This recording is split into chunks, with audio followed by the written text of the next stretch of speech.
Hello friends, good morning. আপনারা নিশ্চয়ই সকলে ভালো আছেন, আমিও ভালো আছি। আজকে আবার একটা রেসিপি নিয়ে এসেছি। আমি আজকে মাছের ঝোল বানাবো একটু সবজি দিয়ে। তা সেই জন্য আমি কেটে নিয়েছি গাছের শিমগুলো। আমি দুই পাশের যে সুতোগুলো থাকে ওগুলো কেটে বাদ দিয়ে দিয়েছি।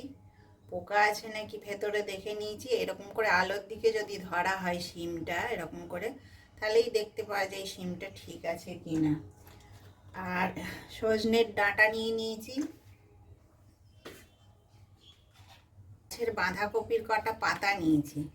পাতাগুলোর এখানে যে শীটটা হয় ওই শীটটা আমি কেটে বাদ দিয়ে দিয়েছি। এই যে, তারপরে এই কপির পাতাটা আমি এইভাবে মুড়ে নিয়েছি। এই যে এইভাবে মুড়ে রেখে দিয়েছি। মাছটা ভালো করে ধুয়ে নিয়েছি। মাছটা ধুয়ে নুন হলুদ মাখিয়ে নিয়েছি। আর আলুটা আমি লম্বা লম্বা কেটেছি, দেখাচ্ছি। তেলটা আমার গরম হয়ে গেছে।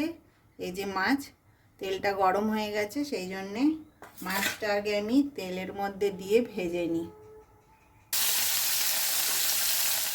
এই তেলটার উপরে আমি আলুগুলো ভেজে নেব। আলুগুলো এরকম লম্বা লম্বা করে কেটে রেখেছি।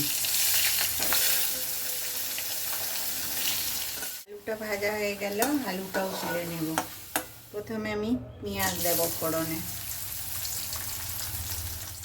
পেঁয়াজটা ভাজা হয়ে গেছে। আমি এখানে একটা মশলা করে রেখেছি, জিরে ধনে আর রসুন আছে কয়েক কোয়া, আর 3-4টে কোয়া, আর আছে এখানে শুকনো লঙ্কা আর পাকা লঙ্কা, যেটা হয় কাঁচা লঙ্কাটা পেকে গিয়ে, সেই লঙ্কাটা বেটে রাখা আছে। এটা আমি এখন দিয়ে দেব।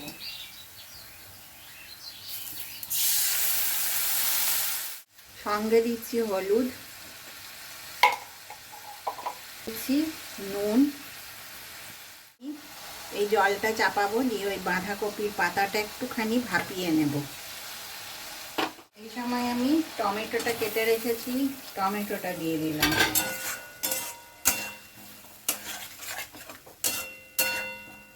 কাঁচা শিম দিয়ে দিলাম।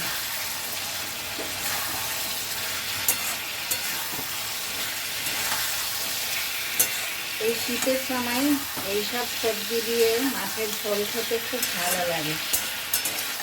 আর সঙ্গে থাকবে গরম ভাত। আমি যেহেতু ভাত খেতেই ভালোবাসি, তাই ভাতই বললাম, রুটি দিয়েও খেতে পারেন। মশলাটা অনেক শুকিয়ে শুকিয়ে এসছে। এই সময় আমি আলুটা দিয়ে দেবো। ভেজে রেখেছিলাম আলুটা দিয়ে দিলাম।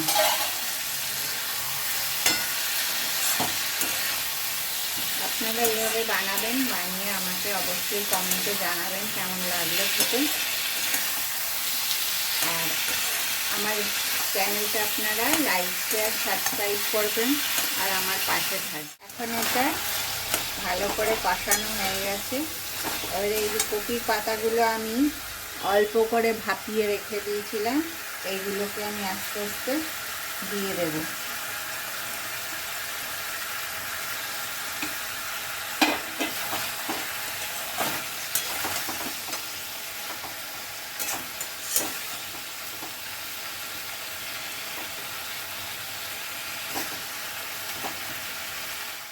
ঝোলের জন্য আমি পরিমাণ মতন জল দেব। এবারে ঝোলটা ফুটে গেছে, মাছটা আমি দিয়ে দেব। মাছটা দেওয়া হয়ে গেল, ঢাকা দিয়ে দেব। এবারে ঢাকনাটা খুলে দেখব। আমার মাছ রান্না হয়ে গেছে শিম, ডাঁটা, আলু আর বাঁধাকপির পাতাগুলো দিয়ে। তাহলে আজ এই পর্যন্ত। নেক্সট ভিডিওতে আবার দেখা হবে আপনাদের সঙ্গে। আমাকে কিন্তু অবশ্যই আপনারা কমেন্টে জানাবেন কেমন লাগলো।